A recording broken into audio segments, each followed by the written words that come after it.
The number one question I get about co-parenting is, how do you co-parent with a narcissist?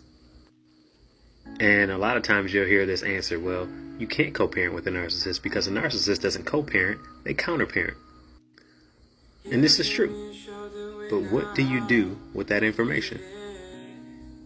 Now, this is going to be unpopular to say, but most narcissists, they prey on certain type of people who are really empathic, people who have a hard time setting boundaries, people who have a hard time standing up for themselves.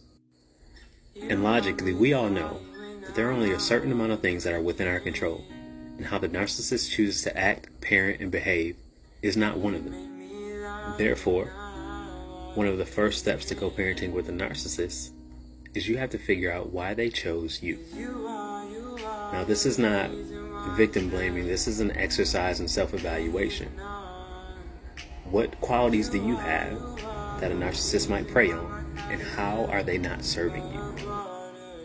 Because one of the problems that many people face when it comes to co-parenting with a narcissist is how you maintain your peace and your sanity.